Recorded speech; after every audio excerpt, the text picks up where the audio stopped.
Dans un avion bondé, une femme âgée en fauteuil roulant, Elise Morrow, est brutalement ignorée, moquée, humiliée par un équipage arrogant, convaincue qu'elle n'a pas sa place en classe affaires. Ce qu'ils ignorent. Sa fille, Camille, une avocate redoutable, est prête à faire tomber la compagnie tout entière. Préparez-vous à une histoire où l'injustice allume la mèche d'une vengeance implacable. Si cette histoire vous révolte dès les premières secondes, cliquez sur « J'aime ». Partagez cette vidéo pour dénoncer l'arrogance. Et laissez un commentaire avec le mot « Justice » pour faire entendre votre voix. Votre indignation compte. Ensemble, montrons que l'injustice ne passera pas. L'aéroport bourdonne comme une ruche en furie. Des valises roulent, des voix s'entremêlent, des annonces nasillardes crachent des numéros de vol. Au milieu de ce chaos, Elise Morrow avance. 65 ans, un visage marqué par le temps, mais une élégance intacte. Ses cheveux gris, noués en un chignon serré, captent la lumière des néons. Son fauteuil roulant glisse doucement, poussé par un employé d'aéroport discret. Elle porte un tailleur bleu nuit, sobre, raffiné, un foulard de soie noué autour du cou. Ses mains, posées sur ses genoux, serrent un petit sac en cuir. Elise ne se presse pas. Elle a trop vu, trop vécu pour s'agiter. Les regards des autres voyageurs glissent sur elle. Certains curieux, d'autres indifférents. Mais elle avance, digne, imperturbable. À la porte d'embarquement, la file prioritaire de la classe affaires est calme, presque solennelle. Elise tend son billet à l'agent, un jeune homme nommé Lucas, dont le sourire est sincère. « Bienvenue à bord, Madame Morrow », dit-il, scannant son billet avec soin. « Bon voyage ». Elise incline la tête, un geste gracieux, presque royal. Elle glisse vers la passerelle, son fauteuil roulant guidé par l'employé. Les néons de l'aéroport s'effacent derrière elle, remplacés par l'éclairage tamisé de la cabine de classe affaires. L'odeur du cuir neuf et du champagne flotte dans l'air. Les passagers, déjà installés, ajustent leurs écouteurs, feuillettent des magazines, sirotent des coupes dorées. C'est un monde de privilèges, feutré, où chaque geste semble calculé.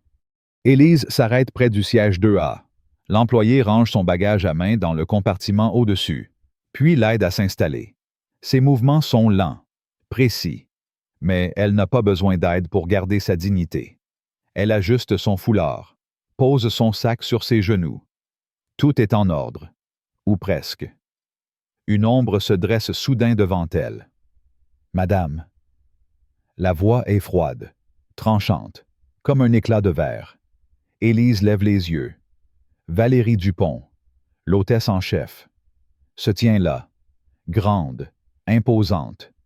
Son uniforme bleu marine, impeccablement repassé, semble hurler son autorité. Ses lèvres pincées laissent deviner une irritation mal contenue. Ses yeux, plissés, scrutent Élise comme si elle était une intruse. « Oui », répond Élise, sa voix douce mais ferme. Valérie croise les bras, un sourire forcé aux lèvres. « Vous êtes en classe affaires. » Une affirmation, pas une question. Comme si Élise avait besoin qu'on lui explique où elle se trouve. « En effet », répond-elle, son ton calme, presque amusé. Valérie cligne des yeux, déstabilisée par cette sérénité. Elle tend la main, impérieuse.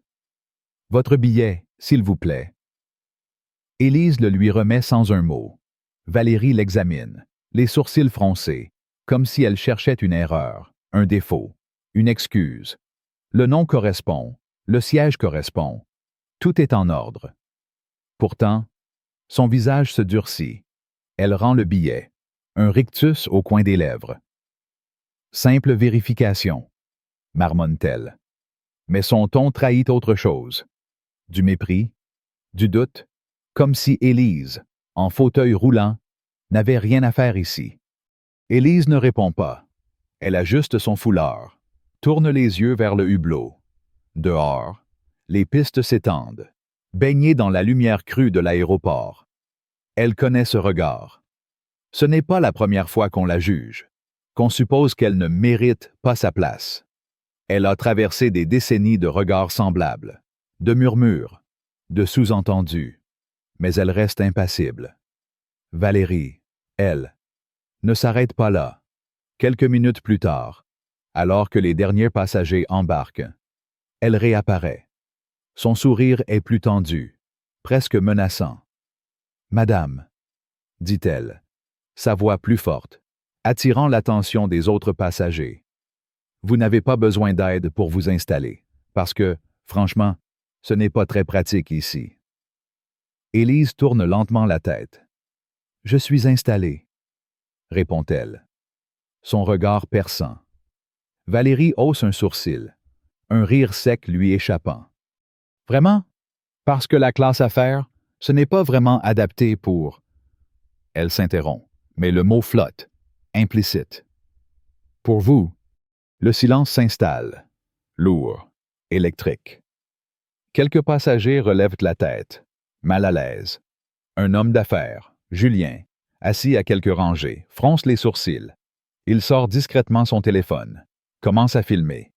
Une femme, Sophie, murmure à son voisin, « C'est inacceptable. » Mais personne ne bouge. Pas encore.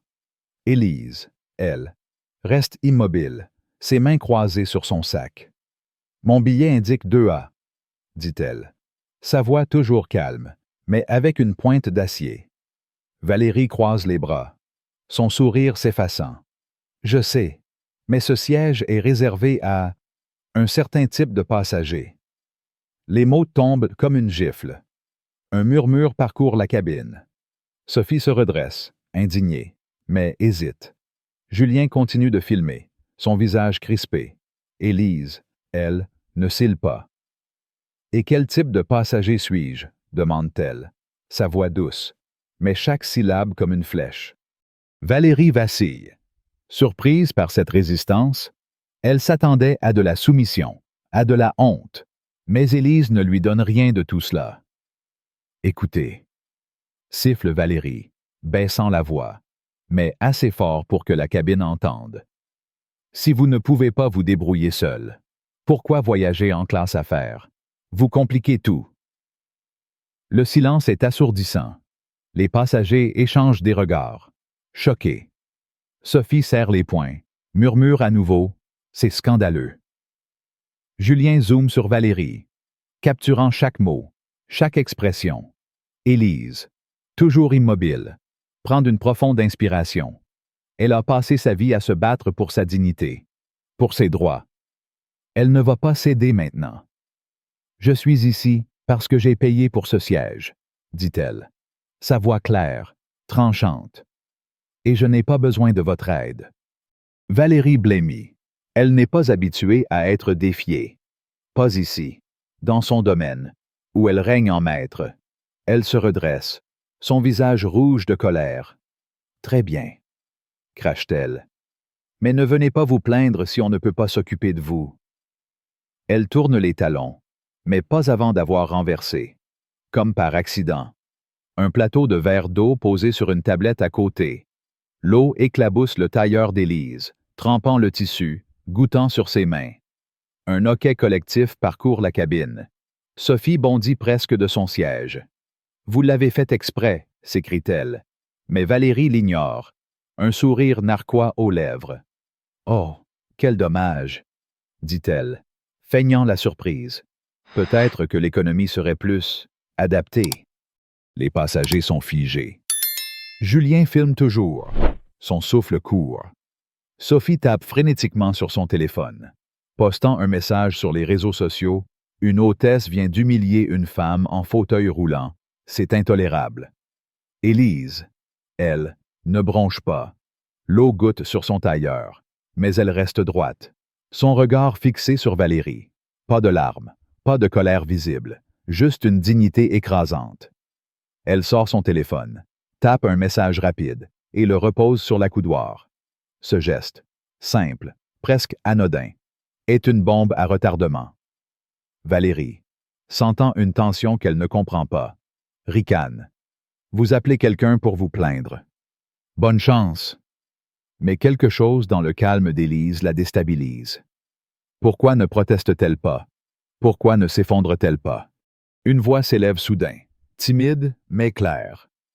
Il y a un problème. C'est Clara, une jeune passagère enceinte, assise à quelques rangées. Elle tient son ventre, son visage marqué par l'épuisement.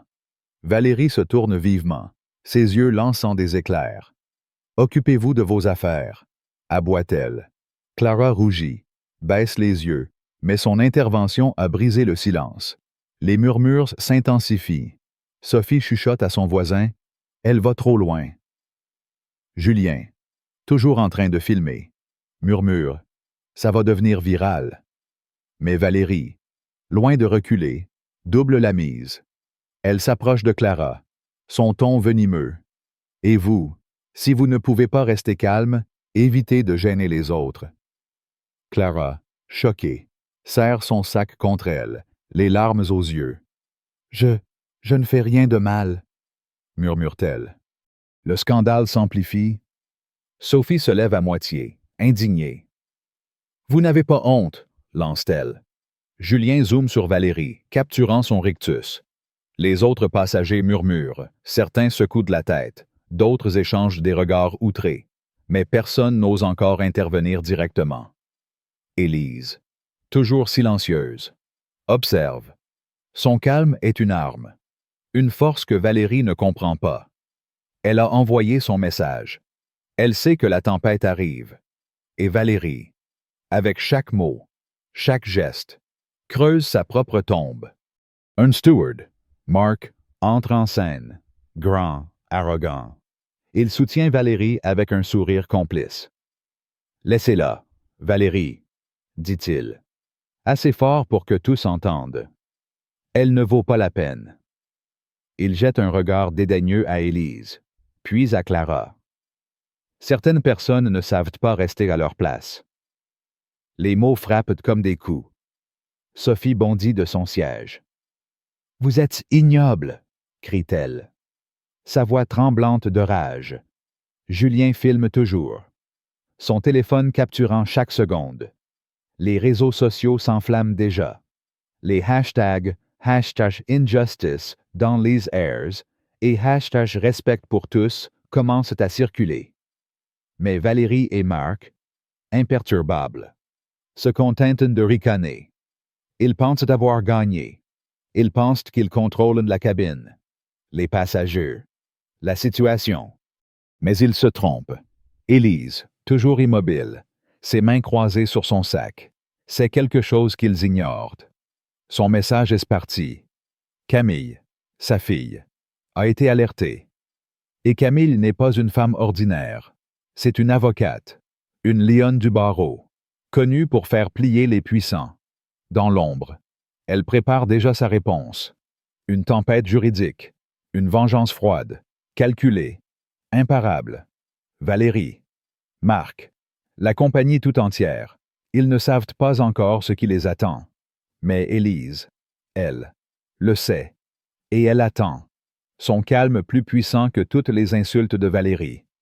Les murmures des passagers s'intensifient, comme un bourdonnement menaçant.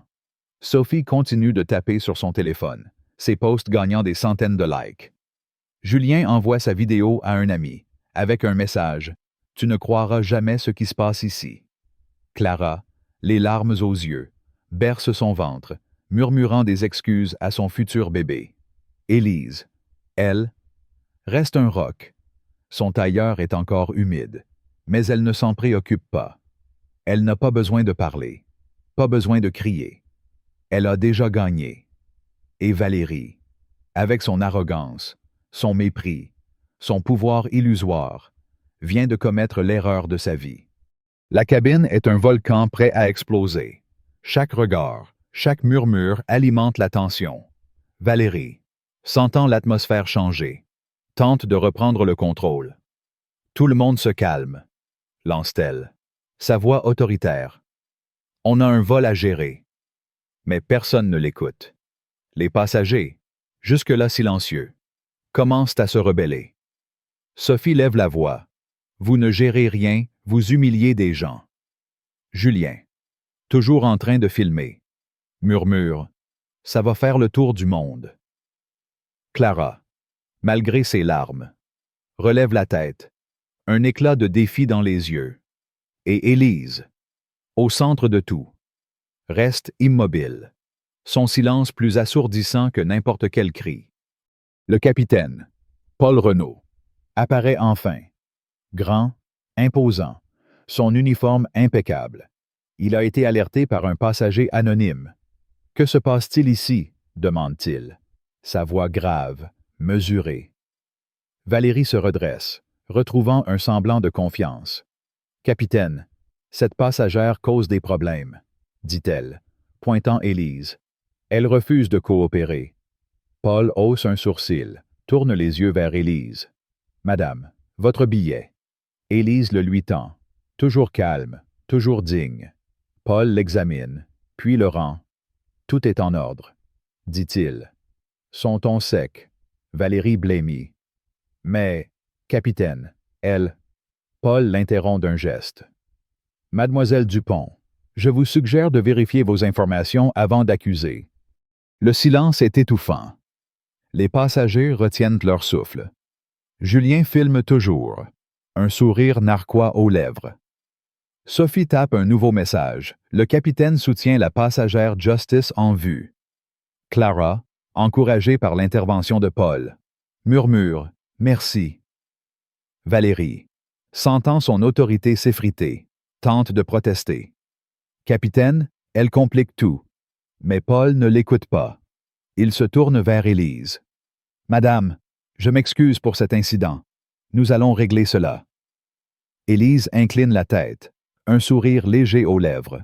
« Merci, capitaine. » Mais son regard dit autre chose. Elle sait que ce n'est que le début. Valérie, furieuse, s'éloigne, murmurant à Marc. Elle ne va pas s'en tirer comme ça. Marc ricane, mais son rire est nerveux. Ils sentent que quelque chose leur échappe. Ils ne savent pas encore quoi. Mais Élise, elle, le sait. Son téléphone vibre doucement sur l'accoudoir. Un message de Camille. « Je suis en route. Ils vont regretter. » Élise ne sourit pas. Elle n'a pas besoin de sourire. Elle sait que la justice arrive et qu'elle sera implacable. La cabine est un champ de bataille invisible. Les passagers, galvanisés par l'intervention du capitaine, commencent à parler plus fort. Sophie poste un autre message. Cette hôtesse doit être virée. Justice pour Élise. Julien envoie sa vidéo à un média local. Avec un commentaire, ça va exploser. Clara, encouragée par l'élan collectif, essuie ses larmes. Et Élise, au centre de tout, reste un phare de dignité. Elle n'a pas besoin de crier, pas besoin de se défendre. Elle a Camille. Et Camille est une tempête. La tension est à son comble. Chaque seconde semble suspendue. Chaque regard chargé d'attente. Valérie, retranchée dans l'office, sent son assurance vaciller. Elle a voulu faire un exemple d'Élise, montrer à tous qu'elle contrôlait la cabine, mais elle a sous-estimé sa cible. Elle a sous-estimé le pouvoir d'une femme qui, malgré son fauteuil roulant, malgré son âge, porte en elle une force que Valérie ne comprendra jamais. La tempête approche, et Valérie, sans le savoir, vient d'allumer la mèche. La cabine vibre d'une tension palpable, un volcan prêt à entrer en éruption. Élise Moreau, toujours assise dans son siège 2A, son tailleur encore humide de l'eau renversée par Valérie Dupont. Reste un îlot de calme au milieu du chaos. Son regard, fixé sur le hublot, semble détaché, presque ailleurs. Mais ses mains, croisées sur son sac, sont fermes. Assurée. Elle sait que la tempête approche, une tempête qu'elle a déclenchée avec un simple message. Valérie, l'hôtesse arrogante, pense avoir repris le contrôle, mais elle ignore tout du piège qui se referme sur elle.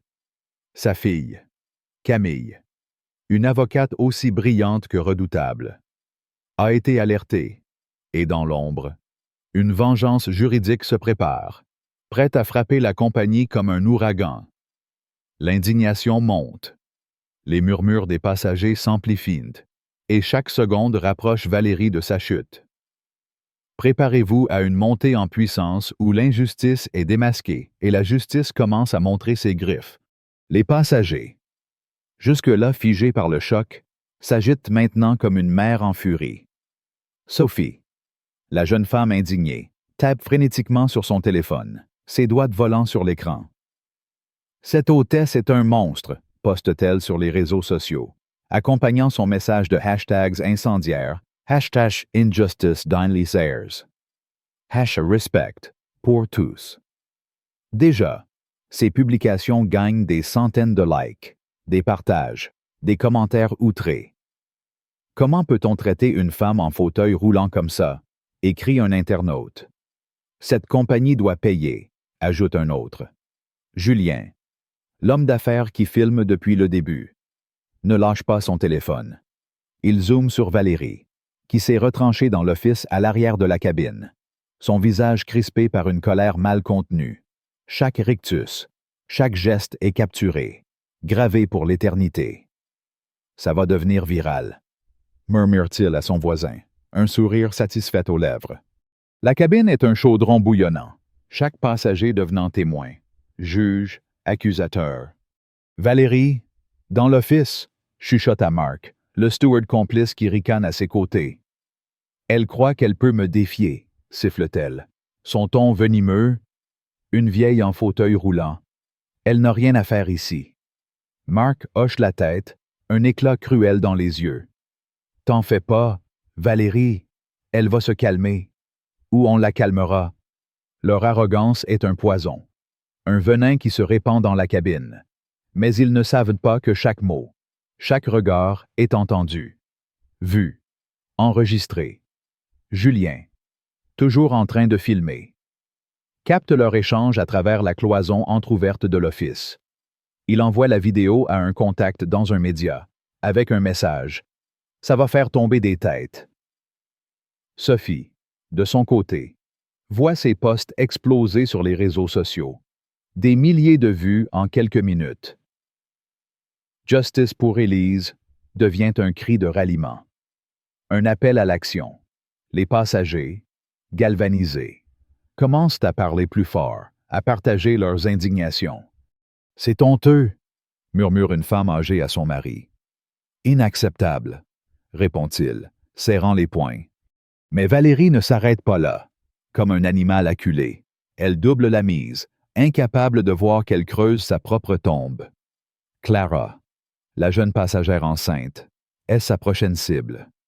Clara, épuisée, le visage pâle, lutte contre des nausées qui la tordent depuis le décollage. Elle est assise près d'une fenêtre, un sac en papier à la main, essayant de respirer calmement. Valérie, passant dans l'allée, s'arrête net devant elle. « Madame, » dit-elle, sa voix tranchante comme une lame. « Si vous ne pouvez pas vous contrôler, vous gênez tout le monde. » Clara lève les yeux, abasourdie, ses joues rougissant sous l'humiliation. « Je fais de mon mieux. » balbutie-t-elle, sa voix tremblante. Valérie ricane, un son cruel qui fait frissonner la cabine. « Votre mieux n'est pas assez. Gardez vos bruits pour vous, ou je vous fais déplacer. » Les mots tombent comme une gifle. Clara, les larmes aux yeux, baisse la tête, serrant son sac contre son ventre arrondi. Elle est vulnérable, exposée, et Valérie s'en délecte. Un silence choqué envahit la cabine. Sophie bondit de son siège, incapable de se contenir. « Vous êtes inhumaine !» crie-t-elle, sa voix résonnant dans l'espace confiné. Les passagers se tournent, les murmures s'intensifient. Julien, toujours en train de filmer, zoome sur Clara, capturant ses larmes, puis sur Valérie, dont le sourire narquois ne vacille pas. « Retournez à votre place. » Aboie Valérie, pointant un doigt accusateur vers Sophie. Mais Sophie ne bouge pas. « Vous ne pouvez pas traiter les gens comme ça, » lance-t-elle, sa voix tremblante de rage. D'autres passagers hochent la tête, encouragés par son courage. « Elle a raison, » murmure un homme d'âge moyen. « C'est scandaleux, » ajoute une femme, serrant son sac contre elle. La cabine, jusque-là passive, commence à se réveiller. L'indignation monte, comme une vague prête à tout emporter. Mark, sentant la tension, s'approche pour soutenir Valérie. « Calmez-vous, tout le monde, » dit-il, son ton faussement apaisant. « On fait juste notre travail. » Mais ces mots sonnent creux, et les passagers ne sont pas dupes.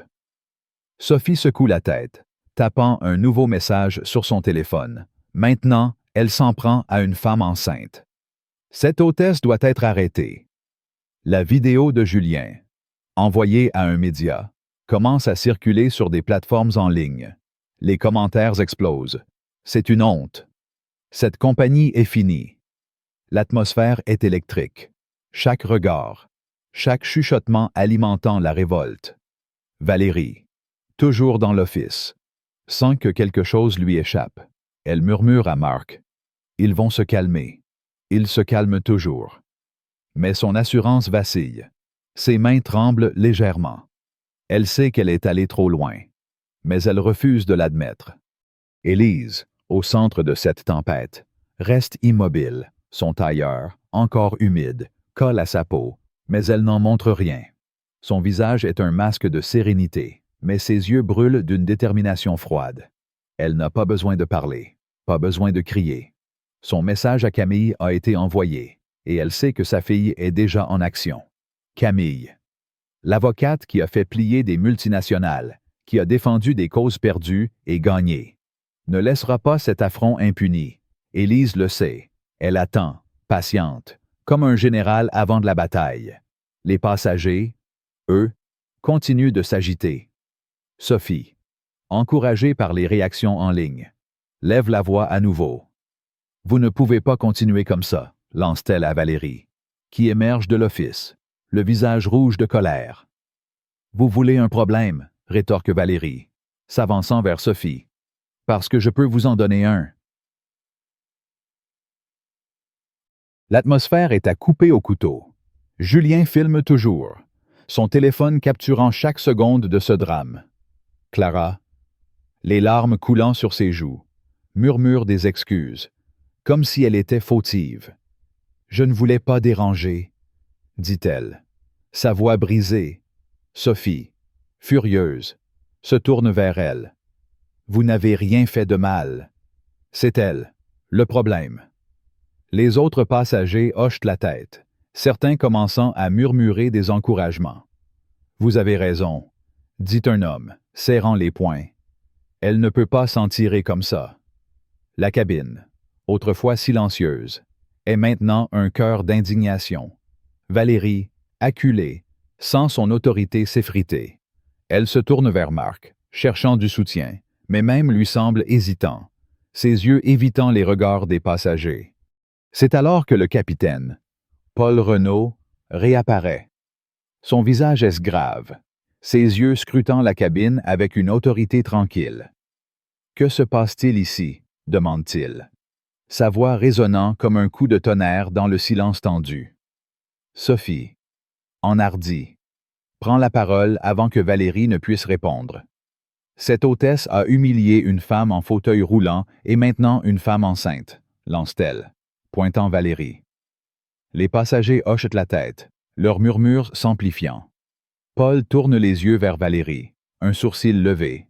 « Mademoiselle Dupont, expliquez-vous. » Valérie, prise au dépourvu, bafouille. « Capitaine, ce sont elles qui... Elles compliquent tout. La femme en fauteuil n'a pas sa place ici. Et l'autre, elle dérange tout le monde. » Ces mots, pleins de mépris, déclenchent un tollé. « C'est faux !» crie Sophie. « Vous mentez !» ajoute un autre passager. Paul lève une main, imposant le silence. « Madame, » dit-il, se tournant vers Élise. « Puis-je voir votre billet encore une fois? » Élise, toujours calme, le lui tend. Paul l'examine, puis le rend avec un hochement de tête. « Tout est en ordre, » dit-il. Son ton sec. Il se tourne vers Clara. « Et vous, madame, êtes-vous à l'aise? » Clara, les larmes aux yeux, hoche la tête. « Je... Je veux juste qu'on me laisse tranquille, murmure-t-elle. Paul acquiesce, puis fixe Valérie. Mademoiselle Dupont, vous avez dépassé les bornes. Valérie blêmit, ses lèvres tremblantes. Capitaine, je faisais mon travail. Paul secoue la tête. Votre travail est de servir, pas d'humilier. Mais le véritable coup de théâtre arrive. Un grésillement soudain emplit la cabine.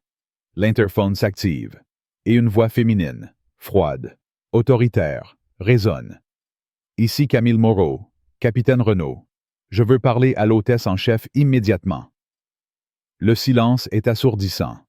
Les passagers retiennent leur souffle. Valérie, figée, sent son cœur s'arrêter.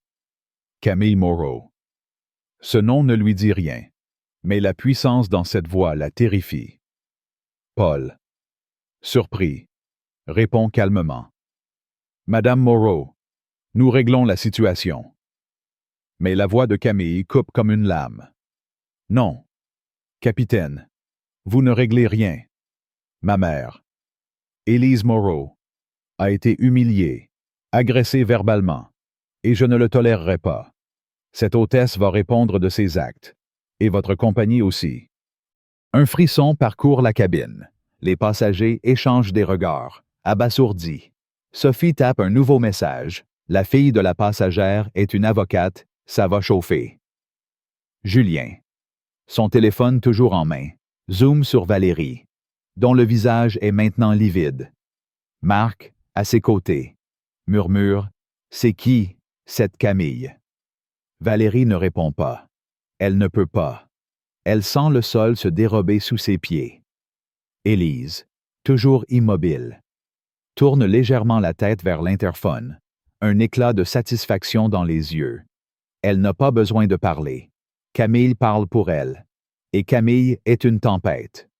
La voix de Camille continue, implacable. Capitaine, je viens de contacter la tour de contrôle. J'ai aussi alerté les autorités aéroportuaires.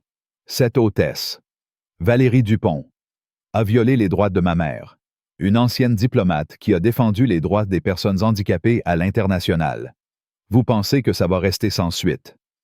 Les passagers laissent échapper des exclamations. Une diplomate, murmure Sophie, les yeux écarquillés. Elle a humilié une diplomate. Julien filme toujours. Son souffle court. Les réseaux sociaux s'enflamment. Les commentaires affluent. Cette hôtesse est finie. Justice pour Élise. Valérie, tremblante, tente de se défendre. Je n'ai pas. Mais sa voix est noyée par le tumulte. Les passagers, désormais unis, ne la laissent pas parler. Vous devriez avoir honte, crie Sophie. C'est scandaleux, ajoute un autre. Paul, sentant la situation lui échapper, intervient. Mademoiselle Dupont, à l'arrière, maintenant, ordonne-t-il. Valérie, abasourdie, refuse de bouger. Capitaine, Paul la coupe, son ton glacial. Ce n'était pas une suggestion. Marc, voyant la tournure des événements, s'éloigne discrètement, abandonnant Valérie à son sort. Elle est seule, exposée, vulnérable. Les passagers, galvanisés, commencent à applaudir Paul. Sophie poste un nouveau message. Le capitaine prend position, à Justice pour Élise. Julien envoie sa vidéo à un deuxième média, avec un commentaire « Ça va faire mal ». Clara, encouragée par l'élan collectif, essuie ses larmes. « Merci », murmure-t-elle à Sophie, qui lui prend la main. « Vous ne méritez pas ça », répond Sophie, sa voix tremblante d'émotion. Élise, au centre de tout, reste silencieuse. Son téléphone vibre à nouveau. Un autre message de Camille. « Je serai là à l'atterrissage. Ils ne savent pas ce qui les attend. » Élise incline légèrement la tête, un sourire imperceptible aux lèvres. Elle n'a pas besoin de crier, pas besoin de se battre. Camille est son arme, et Camille ne pardonne pas. Valérie, reléguée à l'arrière, s'effondre sur un siège d'équipage, ses mains tremblantes. Elle murmure à elle-même. Comme pour se convaincre, ils vont se calmer. Ils se calment toujours. Mais elle sait que c'est faux. Elle sent les regards des passagers, lourds, accusateurs. Elle entend les chuchotements, les commentaires, les rires étouffés. Elle sait que la vidéo de Julien circule, que ses mots, ses gestes sont maintenant publics. Elle sait que Camille arrive et que cette femme, qu'elle ne connaît pas, va tout changer. La cabine est un tribunal et Valérie est déjà jugée. Les passagers, désormais unis, continuent de parler, de partager, de commenter. Sophie voit ses posts atteindre des dizaines de milliers de vues. Julien reçoit un message d'un média. On diffuse ce soir. Clara, encouragée par l'élan collectif, commence à parler à son voisin, racontant comment Valérie l'a humiliée. Élise, elle, reste un roc. Son silence est plus puissant que n'importe quel cri. Elle sait que la justice arrive, rapide, implacable. Et Valérie, avec chaque mot, chaque geste, s'est condamnée elle-même. L'avion amorce sa descente, mais dans la cabine, la tension est à son paroxysme. Un brasier prêt à tout consumer. Élise Moreau, toujours assise dans son siège 2A, son tailleur encore marqué par l'eau renversée par Valérie Dupont. Reste un phare de dignité au cœur de la tempête. Son calme, sa retenue, sont une arme plus puissante que n'importe quelle colère.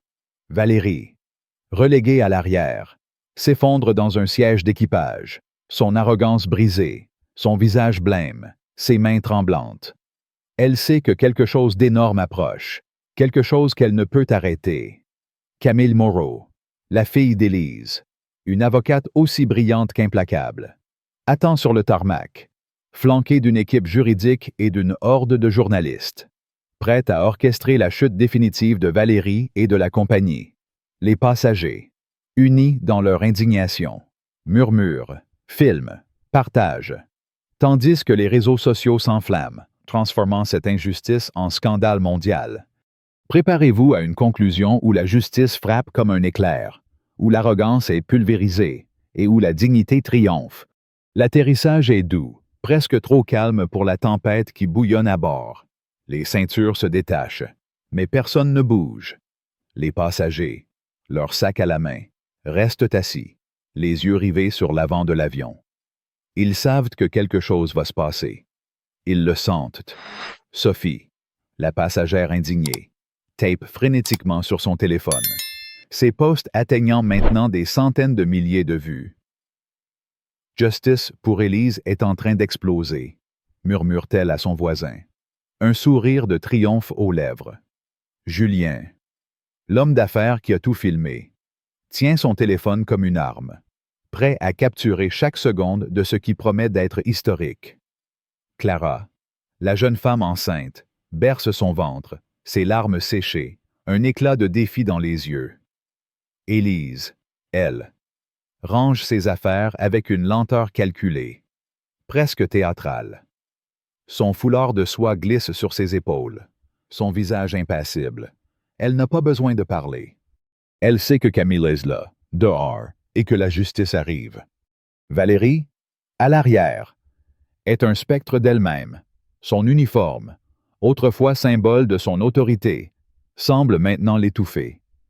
Elle murmure à Marc, le steward complice, qui s'est éloigné, mal à l'aise. « Ils ne peuvent pas me faire ça », siffle-t-elle, sa voix tremblante. Marc, les yeux fuyants, hausse les épaules.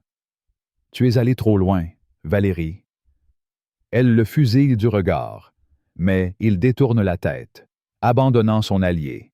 Valérie est seule, exposée, vulnérable. Les murmures des passagers la transpercent comme des flèches. Elle va payer, chuchote un homme à sa femme. Bien fait, répond-elle, un sourire satisfait aux lèvres. Sophie poste un nouveau message. L'hôtesse arrogante va être virée en direct. Restez connectés.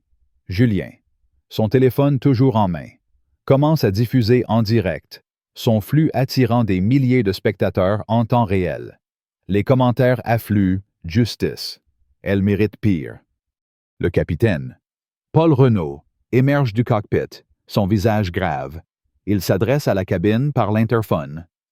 Mesdames et messieurs, restez assis jusqu'à ce que la situation soit réglée. Merci. Sa voix est ferme, mais un tremblement subtil trahit l'ampleur de ce qui se prépare. Les passagers, déjà captivés, s'immobilisent. Valérie, à l'arrière, sent son cœur marteler sa poitrine. Elle veut disparaître, se fondre dans l'obscurité. Mais il n'y a nulle part où aller.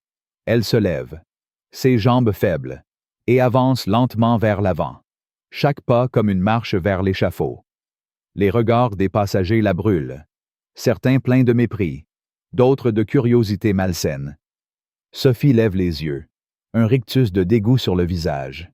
« Vous pensiez vraiment que vous alliez vous en tirer », murmure-t-elle, assez fort pour que Valérie l'entende. Julien zoome sur son visage blême, capturant chaque goutte de sueur, chaque tremblement. À l'entrée de la cabine, la porte s'ouvre. Une silhouette imposante apparaît, flanquée de 2 agents de sécurité et d'une femme en tailleur gris, une tablette à la main. Camille Moreau, grande, élégante, ses cheveux noirs relevés en un chignon strict, ses yeux perçants comme des lames. Derrière elle, une foule de journalistes, leurs caméras allumées, leurs micros tendus. Le flash des appareils photo éclaire la passerelle comme un orage. Camille s'avance, son regard fixé sur Valérie, qui s'arrête net, figée par cette présence écrasante.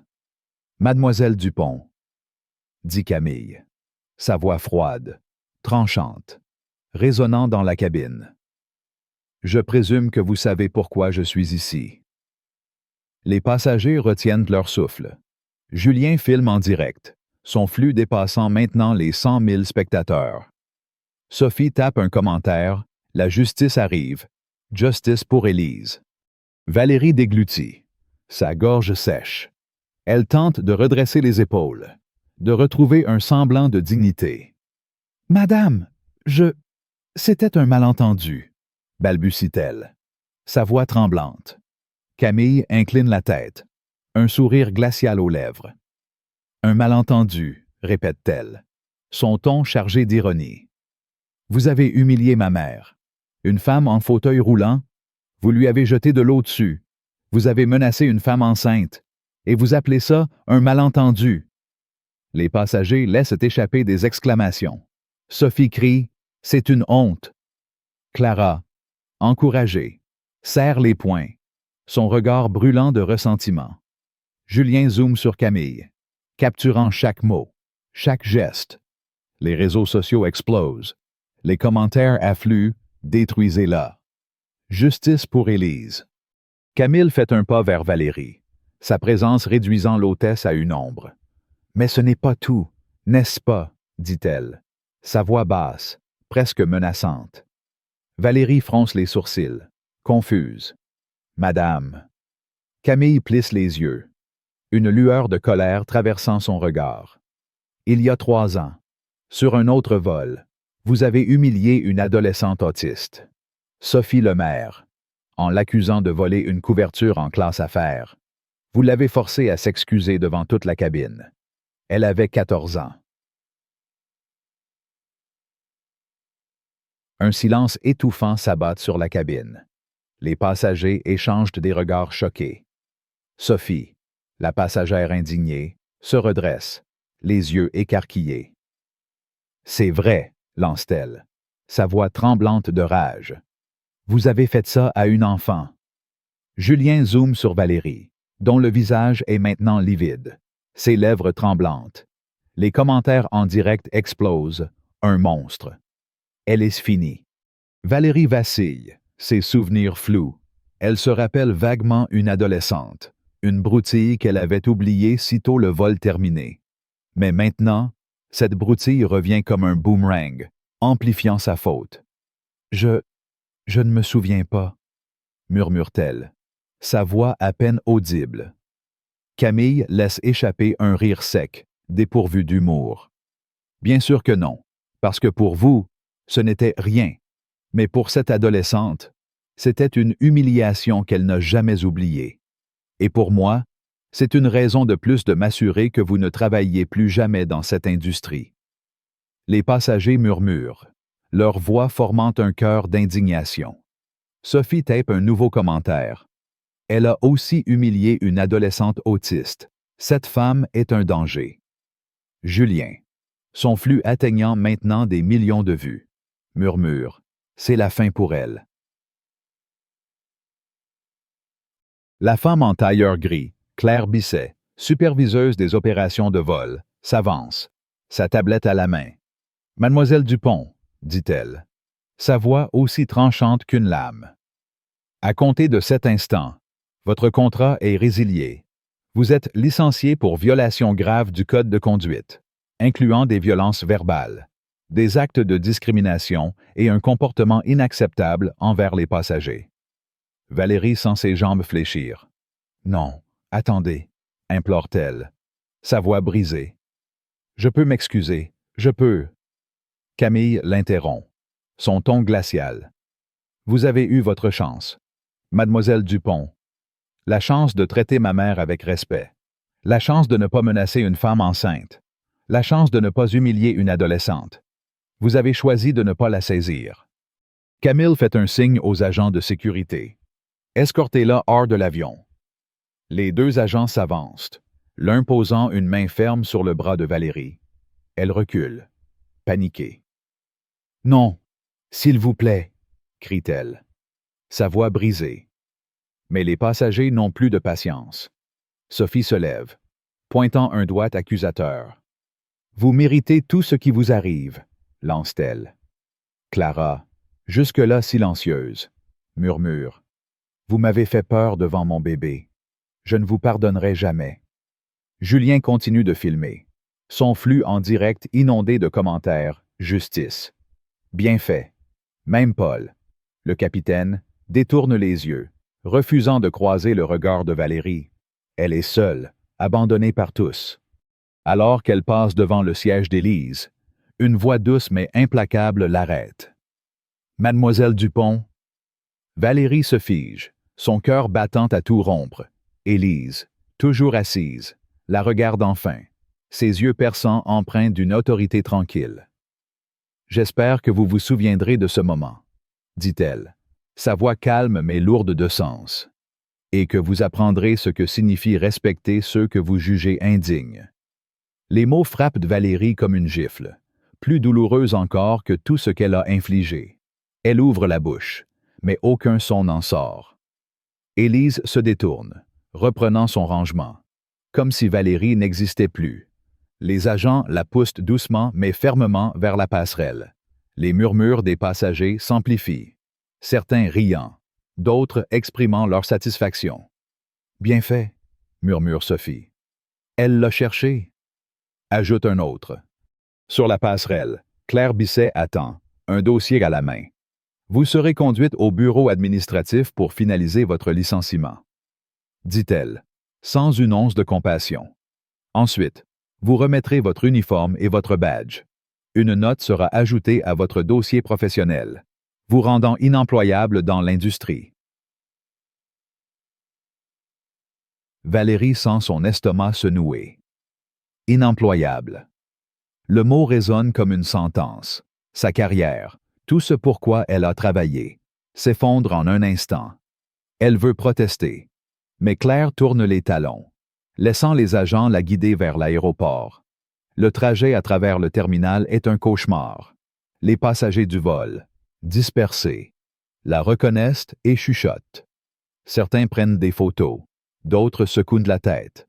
Des employés de la compagnie, anciens collègues, détournent les yeux, évitant tout contact. Valérie, qui marchait autrefois dans ces couloirs avec assurance, se sent maintenant comme une paria, une étrangère dans son propre monde.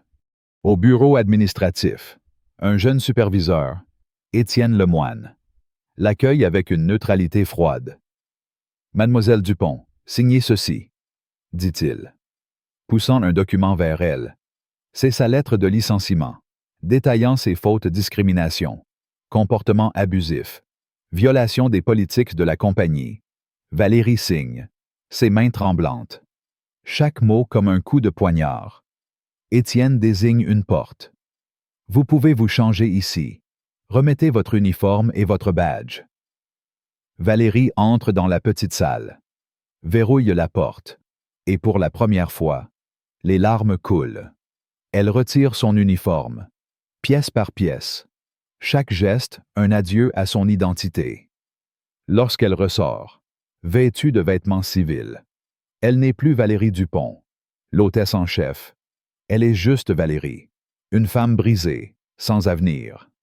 Étienne prend son uniforme et son badge sans un mot, puis fait signe aux agents. C'est terminé. Les agents la conduisent vers la sortie de l'aéroport. Valérie marche, tête basse, évitant les regards. Les portes vitrées s'ouvrent et l'air extérieur la frappe comme une gifle. Elle s'arrête, serrant son sac contre elle, incapable de bouger. Autour d'elle, la vie continue, des taxis klaxonnent, des familles se retrouvent, des voyageurs pressés passent sans la voir. Mais pour Valérie, tout s'est arrêté. Elle sort son téléphone, espérant un message, un soutien, mais il n'y a rien. Ses collègues, ses amis, tous l'ont abandonnée. Elle tente d'appeler un ancien superviseur, mais la réponse est toujours la même. Je ne peux pas m'impliquer. Valérie, désolé. Son nom est maintenant synonyme de scandale. Sa vidéo virale sur les réseaux sociaux, son histoire partagée par des millions. Camille, resté dans la cabine, s'adresse aux passagers, sa voix résonnant comme un verdict. Cette compagnie a laissé une employée humilier ma mère, une ancienne diplomate qui a défendu les droits des personnes handicapées à l'international. Mais cela s'arrête aujourd'hui. Elle brandit des documents, des preuves accablantes, la vidéo de Julien, des témoignages de passagers, des rapports sur les antécédents de Valérie. Nous lançons une action en justice contre la compagnie pour discrimination et atteinte à la dignité. Et nous ne nous arrêterons pas là. Les passagers applaudissent, leur voix formant un chœur de triomphe. Sophie poste un dernier message, la justice l'emporte, hack justice pour Élise. Julien, son flux en direct toujours actif, capture l'ovation. Clara, les larmes aux yeux, murmure. Merci. Élise, toujours assise, lève enfin les yeux vers Camille. Un regard, un sourire léger, chargé de fierté. Elle n'a pas eu besoin de crier, de se battre. Camille l'a fait pour elle. Et Camille, une lionne au barreau, a tout changé. Les journalistes, massés sur la passerelle, mitraillent une Camille de questions. Madame Moreau, quelle sera la prochaine étape? Camille, impassible, répond. Nous allons réformer cette industrie. Personne ne devrait être humilié pour son âge, son handicap ou sa vulnérabilité. Les caméras flashent, les micros se tendent et le monde entier écoute. Dans les jours qui suivent, la compagnie, sous pression, annonce des réformes majeures, une révision des politiques, des formations sur la diversité, une enquête interne sur les comportements abusifs. La vidéo de Julien devient un symbole, un cri de ralliement contre l'injustice. Les passagers du vol, désormais dispersés, continuent de partager leurs témoignages. Sophie devient une voix sur les réseaux sociaux, plaidant pour le respect. Clara, encouragée, décide de rejoindre l'action en justice, déterminée à protéger d'autres mères. Et Élise, au centre de tout, reste un modèle de dignité. Elle n'a pas eu besoin de crier. Son silence, sa force, ont suffi. Valérie, seule sur le trottoir de l'aéroport, regarde une dernière fois le terminal, cet endroit où elle régnait autrefois. Mais elle n'est rien maintenant. Rien qu'une femme sans carrière, sans identité. Elle pense à Élise, à son calme, à sa dignité. Elle pense à Clara, à la peur dans ses yeux. Elle pense à l'adolescente qu'elle a humiliée, des années plus tôt. Pour la première fois, elle sent le poids de ses choix, un fardeau écrasant. Elle tourne le dos à l'aéroport et s'éloigne, sans savoir où aller, sans savoir qui elle est, derrière elle. Le monde continue, indifférent à sa chute, tandis que la vidéo de Julien tourne en boucle, scellant à jamais le destin de Valérie Dupont. L'histoire d'Élise Moreau, cette femme âgée en fauteuil roulant humiliée par une hôtesse arrogante, Valérie Dupont, est une parabole saisissante sur l'abus de pouvoir, la dignité face à l'adversité et la force de la justice.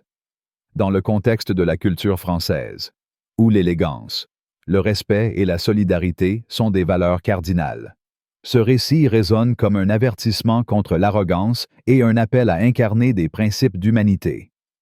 À travers les événements dramatiques de cette histoire, nous sommes invités à réfléchir à nos comportements, à nos préjugés et à la manière dont nous traitons ceux que nous percevons comme différents.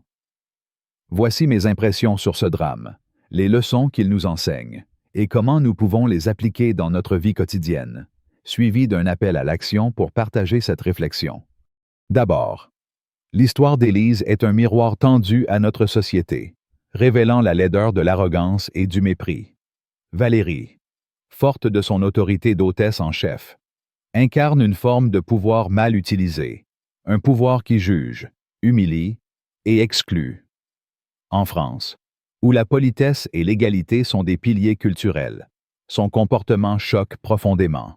Gifler verbalement une femme en fauteuil roulant, s'en prendre à une future mère, et ignorer les droits des plus vulnérables est une trahison des valeurs que nous chérissons. Valérie représente ce que nous redoutons, une personne qui abuse de son statut pour dominer, sans égard pour la dignité humaine. Sa chute, licenciée, bannie de l'industrie, exposée publiquement, est une justice brutale, mais méritée. Elle nous rappelle que nul n'est au-dessus des lois morales, et que l'arrogance, tôt ou tard, mène à la ruine. Ensuite, Élise Moreau incarne une force tranquille, une dignité qui transcende l'humiliation. Face à l'agressivité de Valérie, elle ne cède ni à la colère ni à la peur. Son calme, son silence, sont une leçon d'élégance à la française. En France, nous valorisons la maîtrise de soi, la capacité à rester digne même dans les moments les plus sombres. Élise ne répond pas par des cris ou des insultes. Elle agit avec une retenue qui force le respect. Son message à sa fille, Camille, déclenche une tempête juridique sans qu'elle ait besoin de hausser le ton. Cette retenue est une arme puissante, une leçon pour nous tous face à l'injustice.